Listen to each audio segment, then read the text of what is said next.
This is, okay. First of all, welcome. If you guys would be up here, you would just be like, oh, I can't stand it. It's so beautiful. Even though we couldn't really hear the music, Colleen put together a playlist of Dean's faves. Aww. So I gave her a bunch of music, and that's what you're hearing if you did hear it. And then I wanted to thank my brothers and sisters for all the goodies, and my friends and brothers and sisters and friends for all the liquor, because that's what Dean would want, right? Thank you. So thank you. And then some of you came from a long ways away. So we've got Connecticut. Where's Sharon? Sharon.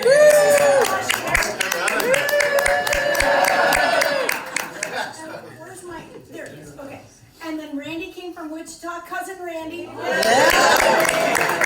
Jeff and Susan. That's Dean's best friend. They came from Arizona. Dennis, a day trip from Tampa. Where's Londa? Londa, Arizona. And then a crew from Wayzata. Connie, Jody, David, and then to my family.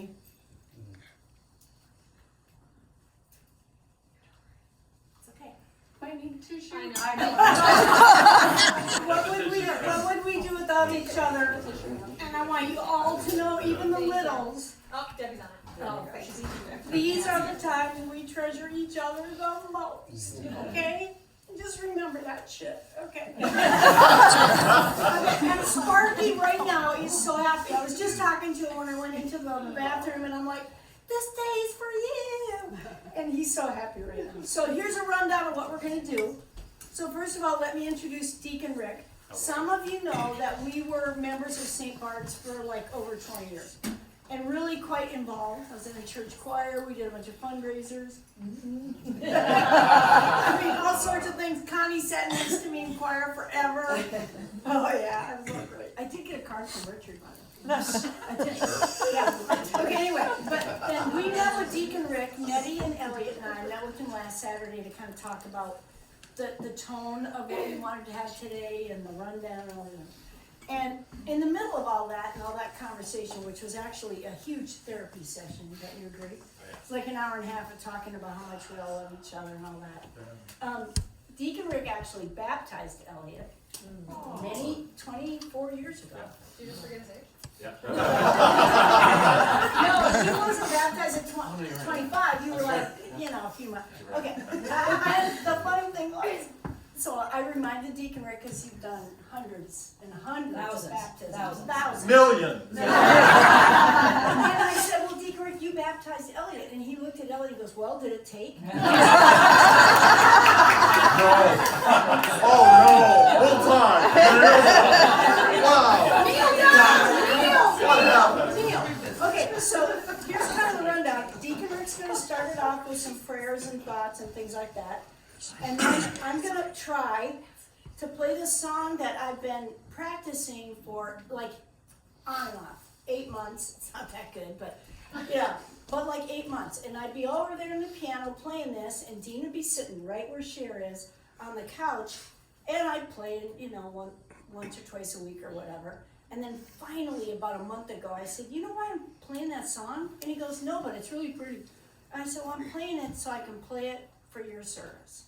So I'm going to try to play it. Okay, there we go. Yeah. Yes. And then we're going to read some excerpts from a letter that I found about 2 days after Dean died. I was going through his iPad, and there it was after I passed. And he wrote it like a year and a half ago, because you guys know he's had been struggling even then. So we have little excerpts of that Deacon Rick's gonna read, I'm gonna read, and yeah. And then the kids are gonna actually say a few things. So prayer for strength there. And then we're gonna read the Aviator's Prayer, Yes. which I found and all that. And then where's Dennis? Dennis is gonna do a toast. So over at the bar, I had this friend I worked with at Super Value, and he ultimately, now he's in New Jersey working for Diageo, which is like the world's largest liquor manufacturer and distributor. So that is who sent the $200 bottle of Scotch whiskey and an 18-year bottle of rare Crown Royal. Oh, wow. So if you haven't had a little snip of that, you might want to do that. But anyway, we've got that, and we've got, obviously other cocktailians that, you can partake in. But make sure you've got something to toast Uncle Dean. And then after Dennis does a toast, then we're out of here and we're off to the Thirsty Badger. Awesome. Sounds good. So, yeah, all right. You good here? You're up, baby. Hey, yay! I don't usually do services where people say shit and baby to me.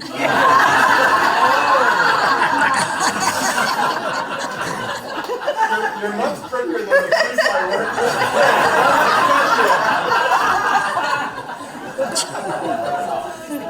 So I asked Janet if I could be a little serious, get a little religion before we get into the little party. So stay with me, the deacon thing, okay? So this is a gospel I like to use, and I'm thinking about Dean with this, and you'll see why. This is a gospel from John. Jesus said to his disciples, "Do not let your hearts be troubled. You have faith in God, have faith in me. In my Father's house there are many dwelling places. If there were not what I have told you, I'm going to prepare a place for you. And if I go and prepare a place for you, I will come back again and take you to myself, so that where I am, you also may be. Where I am going, you know the way." And good old Thomas said to him, "Master, we do not know where you are going. How can we know the way?" And Jesus said to him, "I am the way, and the truth, and the life. No one comes to the Father except through me." And that's why I know where Dean is today. Okay? So, let me just share. They said I could say a little bit as long as it's not too long. And I won't, because there's other things to Well, say. they have cocktails. Yeah, cocktailians, as you said. Yeah. So, I didn't know Dean real well. I mean, I knew him in the church. I knew when you guys were there. But I told you guys when we had that meeting at Cafe Sears that when I think of Dean, I think of Clark Kent. And there was nothing I knew that led me to that. There was just something when I looked at him, and it's like, well, that's kind of like Clark Kent, mild-mannered reporter, but there's more there than meets the eye underneath the shirt, right? And then they told me. Janet, I think you told me the first time you called me about this over a month ago. You said, people always came up to me and said, I thought Dean was a big BSer, okay? Because he'd come up and say, well, I was a fighter pilot in Vietnam. Yeah, right, you were. Yeah, I knew Elizabeth Dole, and I worked with the Department of Transportation, and I worked with Delta as a lobbyist. Yeah, right, sure. I didn't have a golf company. I started a golf company. Right, of course you did. Sure did. I don't drink anybody at the Thirsty Badger. But then what Janet told me is that then they found out it's all true. I mean, what he said wasn't lying, it wasn't BS, it was the truth. He was all these things, and much, much more. But there's other things you told me about him. You told me about how his mother died in childbirth when he was only 9 years old, and I thought, I wonder what that was like for Dean. Told me about being in Vietnam, and I remember Vietnam. I was a teenager during that time. I never served in that war. But I thought of his service, and he told me he lost a lot of people there. And I thought, well, there's a grief. There's people that he's carrying in his heart. So I thought, well, Dean's had some stuff. But then I thought about all the good stuff. Every time I mention the Sparkmans at St. Bart's, especially during the last 2 weeks when I was saying, I got this thing going on in Hudson, believe it or not, I'm going to be a cheesehead again. And as soon as I said Sparkman, right away, said, oh, Dean and Janet. And it's always Jan and Dean. Boy, I knew you in the 60s, that was great. But it's always like, how are they? Remember when they did this? Remember when they did Images of Spring? And all the stuff that you were involved with some of our notables here. And I know you guys were good friends and good family members, because that's who Dean was, and that's who Janet is. Just friendly people. You said Dean got his energy from other people. He was the true extrovert. I'm going to get my energy when I'm talking to another person. There's nobody that I can't make a friend, and I think that was true. But then I heard about the other stuff. You told me about being your dad, that he believed in you guys.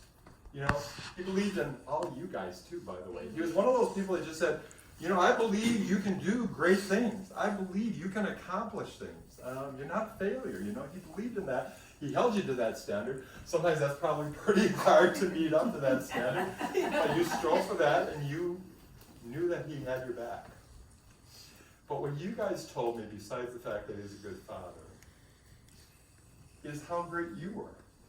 And I know this is a memorial service for Dean, okay? But Dean would want me to say this. You have been an excellent wife, okay?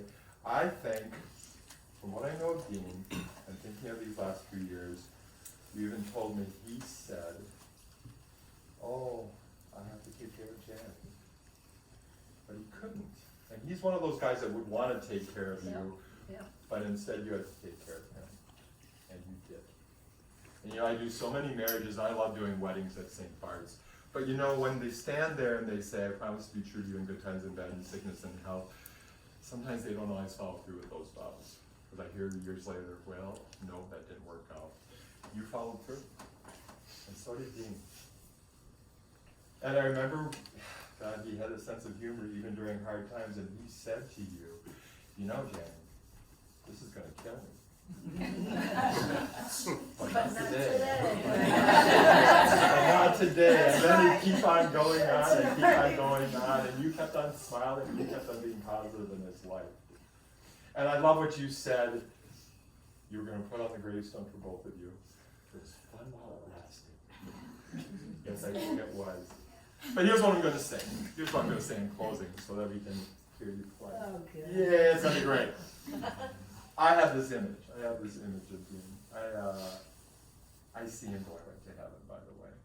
You know, as soon as he passed, he just went to the other, he flew over to the other side. That's what happened to him, okay? And I'm just seeing his mother reading. Yes. You know, who he hadn't seen for all these years. And her name was Nettie, by the way. Well, isn't that nice? What a coincidence. So he would say hi to Nettie. They were amazing. And he would see those friends that he met in Vietnam that he lost over there, and he'd say, hey, how are you doing? And he'd talk to all those past people, family members, friends that he lost. And then he'd see Jesus. Yes, he would.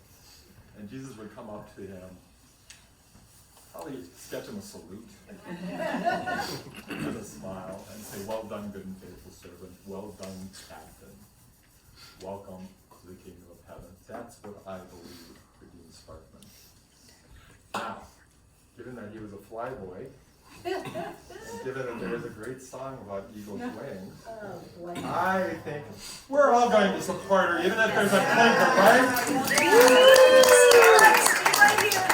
We can't go in with it if you are watching. We'll see how it goes, honey. Okay. Love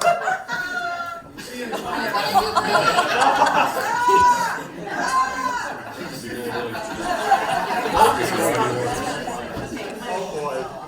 I said we have to be really quiet so you can hear us. Thank you.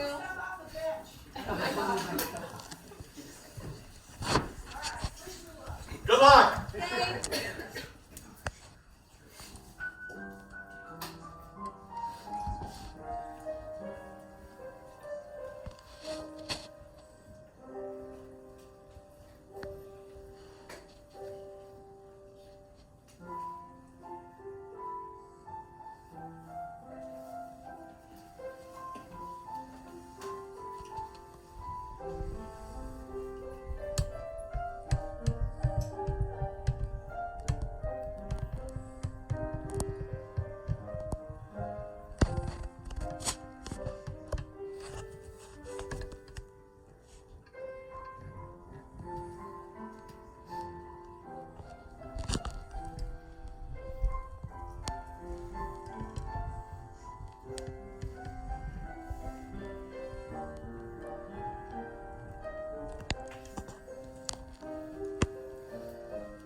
too nervous about it.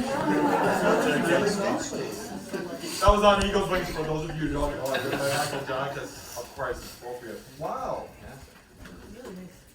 You might want to play for us this Sunday. So you ready for this part? Sort of. Okay, yeah, this is a little bit it's a little- emotional. yeah. This is a letter that Dean wrote, and I get to read the beginning of it, and then you're going to finish it up. I'm gonna try. Yeah. So, words from Dean. For me, the only really important thing is my family. I love this family so much. I watch other families struggle to keep things sane while we trundle along happy and secure. It takes teamwork, strong will, and perseverance to pull that off. For Janet, I can safely and honestly say that she saved my life and gave me the happiness I was missing for a long time. We've been married for over 40 years, and many thought it would never last. She is an amazing person, and I will always love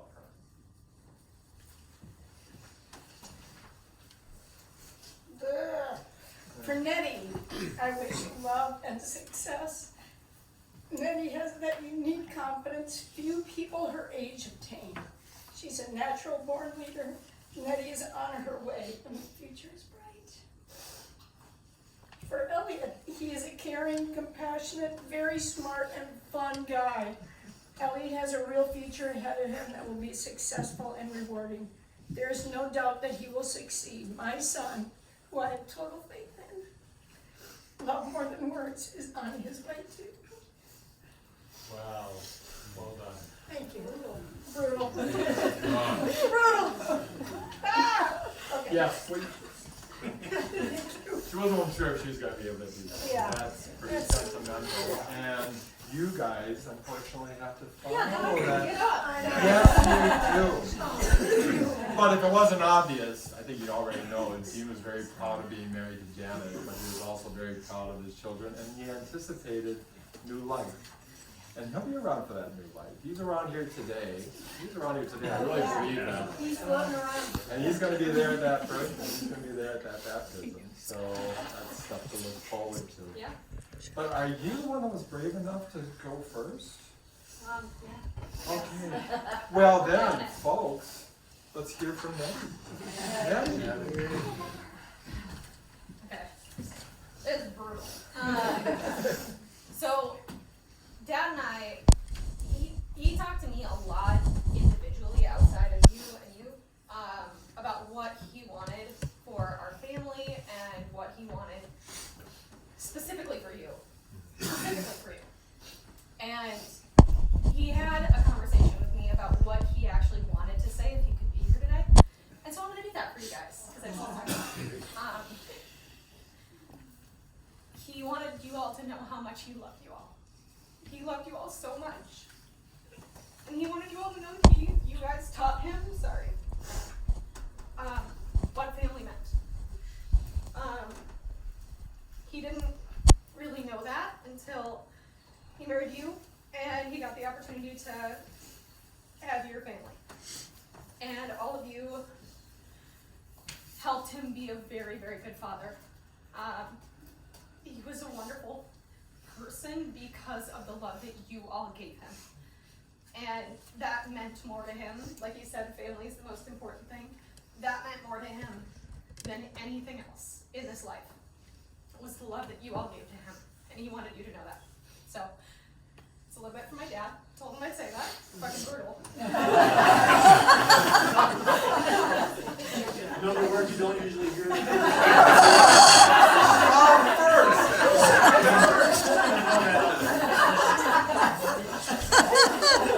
Okay. The other thing I wanted to, pivot to is like a little bit of positivity, because I think, he was really adamant about I don't want a whole crying thing. Right. He said that so many times, and I'm up here now I'm crying. Doing exactly what he's like, don't do that. I wouldn't be if I could have a fucking drink. Gotta help the fruit.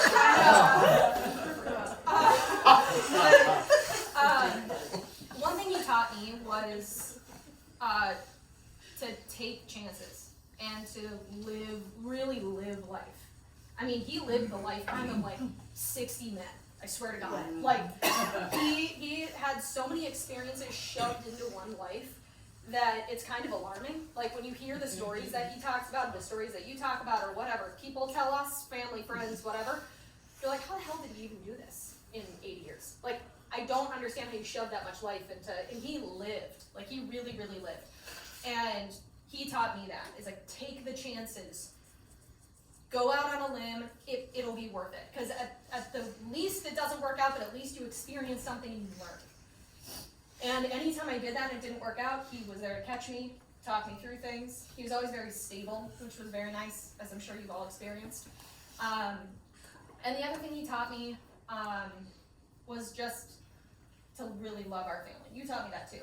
But because of the love he didn't understand and then got because of his family, he taught me how to appreciate not just our nuclear family, but like this family on the whole. So he was a wonderful father. We all know that. He was a wonderful friend. He definitely would want you all drinking. So please drink today. Have a drink for him. I can't drink, so please have a drink for me. But I'm also a big believer in, he might not physically be here, but he's still here. You know, I'm a big believer in the life of a person lives on through the people that love them, and he was loved. I mean, look at this room. He was loved, which is amazing, and we are all very lucky to be loved by each other. The one thing I'd say is hug your family, hug your people, because like you never know. So, thank you all for being here. I appreciate it, and cheers to Dad.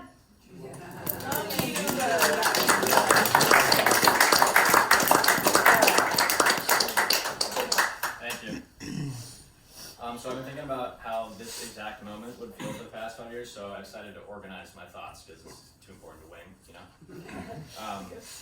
The idea of shoes to fill is a concept every son wrestles with when thinking about the legacy of their father and their family. However, through the time our family's had to reflect over the past 5 years from this diagnosis with my dad, I've realized this is an irrelevant metric of comparison. As generationally, you want to take the best traits from the people who raised you and add to it, creating new shoes. My father showed me what it means to be a man without even trying, primarily through his passive action stemming from his reliability, leadership, persistence, and ability to show you how much he loved and cared about you through his undying efforts to make your life easier at any cost of his own, which I found to be his most defining trait, his selflessness. My father is depicted as larger than life for great reason. The type of man you feel you had to fact check when he's telling you some easy styled, under the table story, escapades in his youth or his professional career, because at times it's hard to believe. But as you all have learned over time through getting to know him, that shit was true. Absolutely. But to me, my dad was a lion.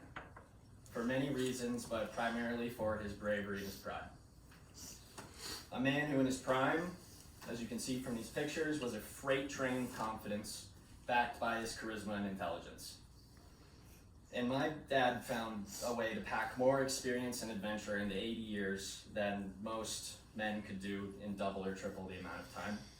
And I feel there's no better anecdote to remember him by than simply that, a man who figured out how to live life to its fullest. Thanks.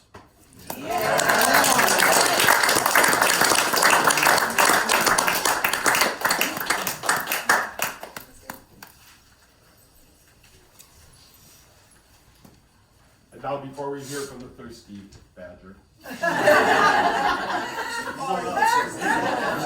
real and only varsity badger. This prayer, called the Aviator's Prayer, that Jenny gave me. And so this is the prayer of benediction that we'll have before that toast. And it goes like this. Eternal God, who makes the wind and cloud obey, you protect the eagle in its flight and the dove seeking safety. Uphold me as I soar above land and sea. Pilot my ship safely through the sky. Be with me at takeoff and landing, and let me not lose my way. Above all, keep me in your grace, and let my last landing bring me safely into your hangar, redeemed to fly with you eternally. Amen. And I think we landed safely. Thirsty Badger. Yeah, so everyone, if you wouldn't mind raising a glass, you know.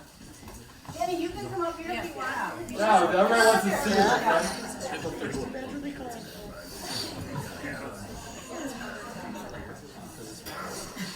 Hi, everybody. Good you guys could all show up today. No, I wanted to do a toast for Dean, and so I wrote a few things down, but I'm just gonna try to say this because of my memory. Anyway, so here's to Dean, a man who soared through life with the grace of a pilot, swung through life's challenges like a seasoned golfer, and brought joy wherever he went as the life of the party. Here's to the memories we shared, the laughter we enjoyed, and the legacy of adventure and camaraderie he leaves behind. Yeah. May his spirit and his legacy inspire us to live boldly, play joyfully, and cherish the moments we have here together. So to Sparkie. Our empty of life.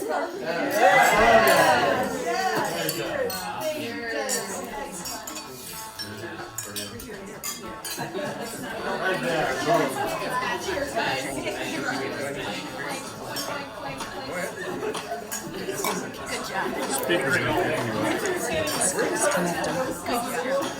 Somebody else must be connected. Somebody else must be connected to it. Somebody else. Needless to say, let the party begin. Fine. Somebody else. Just gotta wait for the connection.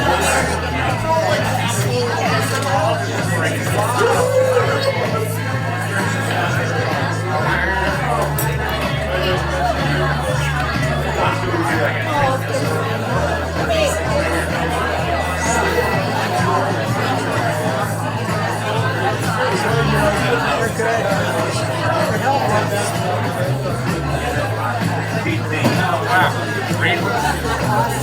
It's also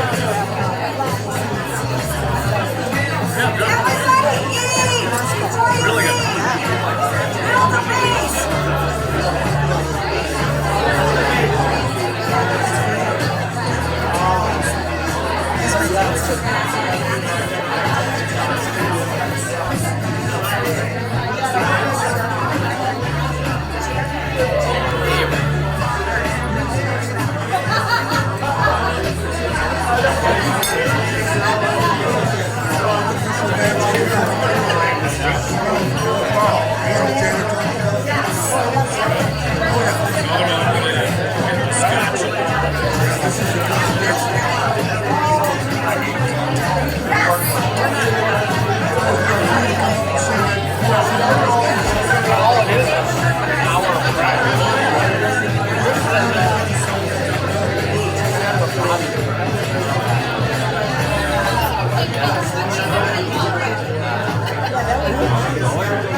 Dickie. Here we go. You're getting filmed. Say cheers to.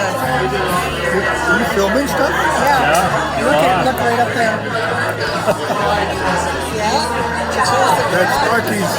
Sparkie. Here we go. Mike. Sparkie.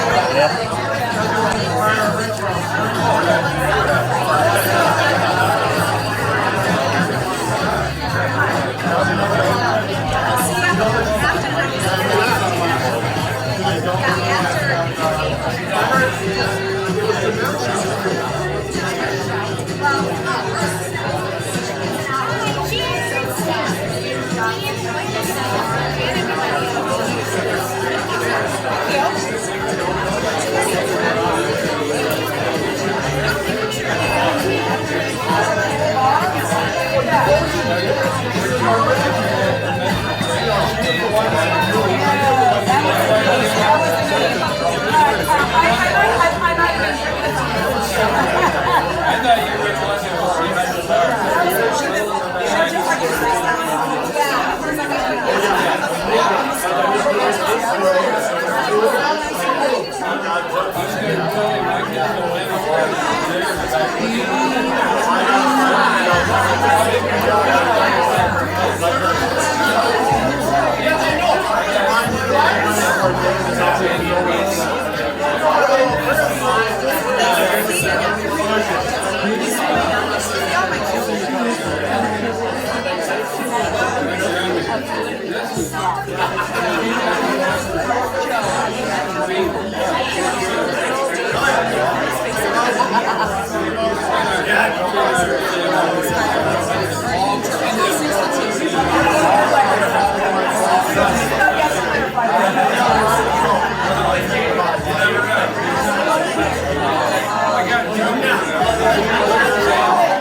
you.